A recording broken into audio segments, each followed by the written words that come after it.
Hariom friends ओडे online channel आपको स्वागत। आज भिडियो आसन जाना कि मेष राशि विषय देखु आग को 44 दिन पर्यंत आपण भूली पारे ना। आगामी 44 दिन आपणकर जीवन पूर्ण भाव में बदल कर रखिदेव। भाग्यर चाबी आपणकर हाथ को आसबार अच्छी। प्रत्येक दृष्टि ग्रह मानकर गोचर किसी प्रकार आसुँच कि आग को 44 दिन पर्यंत आपणकर जीवन में बड़ उपलब्धि मान प्राप्त हो।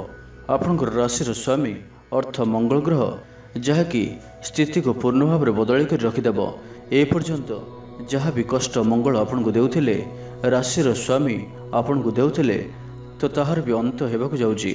आपन को प्रत्येक दृष्टि प्रत्येक क्षेत्र प्रत्येक ग्रह मानकर शुभ परिणाम ही प्राप्त होउची, जहाँ आपन को अत्यंत ही शुभ फल प्रदान करिवो। लक्र सहयोग आपन को प्राप्त हेबो। देखंतु मंगल आपनकर भाग्य को चमकाई पारंती। आपण एही समय निजर लक को परीक्षा करें। एही समय भाग्य कारण आपण को बहुत किछि मिल जिवो। देखंतु कर्म भाव में प्रत्येक मनुष्य विश्वास रखि थांती और प्रत्येक मनुष्यंकर यह इच्छा रही थाए कि तांको कर्मठारु अधिक ही किछि मिलू। एबे मेषराशि जातकंक जीवन में यही प्रकार किछि स्थिति आसुअछि कि कर्म कम और फल अधिक पर जोग बनुअछि। तेबे मेषराशि जातक स्वभाव तो बहुत परिश्रम होइथांती। मंगलंकर कृपा कारण परिश्रम अधिक रु अधिक करने को एमाने सर्वदा तत्पर रही थांती। गोटे स्थान रे केबे भी एमाने अटकी रुहंती नहीं। पूर्ण भाव में कार्य जोग और उत्साह एमानकर सर्वदा स्थिर रही थाए। आपनकर काम करिवार गति बढ़िबो। आपनकर कर्म तुलन में अधिक रिजल्ट आपनको अवश्य ही प्राप्त हेबो। व्यापार क्षेत्र में थिबा व्यक्ति मानक पई बहुत ही शुभ समय आसुअछि। आग को बढ़िवार सुजोग आपनको प्राप्त हेबो। धार्मिक कार्य रे उपलब्धि निश्चय अटे। यही समय राजनीति इंटरेस्ट रखुनाहांती तो समय आपनको पई शुभ साब्यस्त हेबो। मंगलंकर कृपा कारण डिफेन्स सर्विस रे ट्राई करंती तो भल चाकरी मिल पारे। मंगलंकर कृपा कारण खेलकूद क्षेत्र में व्यक्ति मानक पई समय बहुत ही शुभ साब्यस्त हेबो। आपण एही समय रे खेलकूदर क्षेत्र में बहुत आगक जाई पारंती। नाम और धन रोजगार करिवार अनेक सुजोग आपनको प्राप्त हेबो। माता पितांकर नाम को बढ़ाई पारिबे। आपनकर आत्मसम्मान आपनकर स्वाभिमान जहाँकि आपन को बहुत ही उच्च स्तर को उच्च स्थान को प्राप्त कराइबो। आपन एही समय व्यापार रे आग को बढ़ी पारिबे। जे भी जातक भल चाकरीटीर अपेक्षा रहिछंती सेमानकर मध्य इच्छा पूर्ण होई पारे। एही समय विदेश यात्रार मध्य प्रबल जोग बनुअछि और एही यात्रा आपनक पई मन रखिबा भली साब्यस्त हेबो। विदेश संपत्ति धन रोजगार करिवार सुजोग किंबा विदेश रे आपनकर विवाहर मध्य जोग बनुअछि। जो मन भी विवाहर अपेक्षा रहिछंती सेमानक पई जन्मभूमि ठारू बहुत ही दूर रे कौनसी एक भल विवाह प्रस्ताव आसीपारे और आपनकर विवाह मध्य फिक्स होई पारे। एही 44 दिन मध्य रे आपनकर स्वप्न पूर्ण होई पारे। आपण एही समय मध्य रे आपनकर स्वभाव रे किछि सामान्य क्रोध रही पारे, तो आपण सामान्य क्रोधी प्रकृतिर रही पारंती। किंतु यह आपन को सेटा क्षतिकारी साब्यस्त हेबो नाही। किंतु आपन को निजर स्वभाव पर अल्प नियंत्रण मध्य रखिबार आवश्यकता पड़िबो। कारण जेपरि आपन जानिछंती कि मंगल शक्ति और युद्धर कारक अटंती, अग्नि तत्व प्रधान अटंती। जेउ कारणरू स्वभाव रे क्रोध आसीपारे। भाई मानक सह किछि मतांतर कि मनांतर भली स्थिति उत्पन्न होई पारे। एथिपई आपण आपनकर भाई मानक सहित कि कोनोसी निजर व्यक्ति सहित कथा हेबा समय रे किछि सावधानता रहिबार अछि। निजर कथा कहबार शैली पर ध्यान रखिबार अछि, जहाँफल कि आपण कଳି झगड़ारू बंचिक रही पारिबे। बाकी कौनसी भी समस्या एपरि किछि रहू नाही जहाँकि आपण को एही समय भोगिबाकू पड़ी पारे।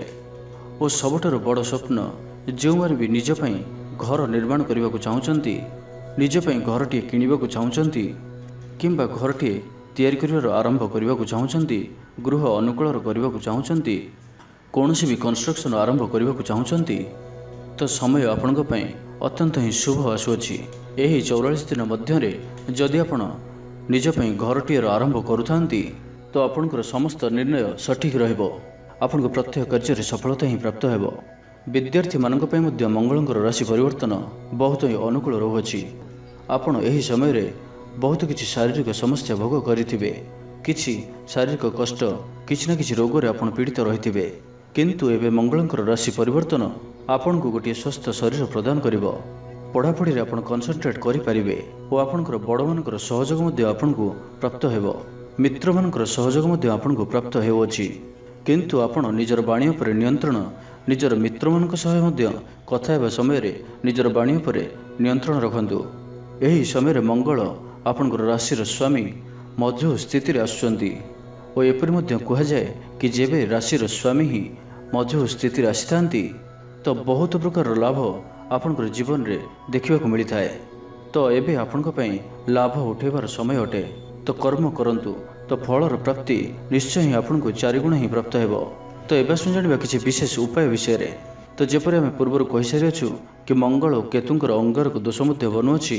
ତ ଏଥିପାଇଁ ଏହି ସମୟ ମଧ୍ୟରେ ଆପଣଙ୍କୁ ମଙ୍ଗଳବାରର ଦିନ ହନୁମାନଜୀଙ୍କୁ ସିନ୍ଦୁର ଚଢ଼ାନ୍ତୁ। ଏହି ସମୟରେ ଆପଣ ଯଦି ମୁଙ୍ଗା ରତ୍ନର ଦାନ କରନ୍ତି ତ ବଡ଼ରୁ ବଡ଼ ସମସ୍ୟାମାନଙ୍କର ଅନ୍ତ ହୋଇପାରେ।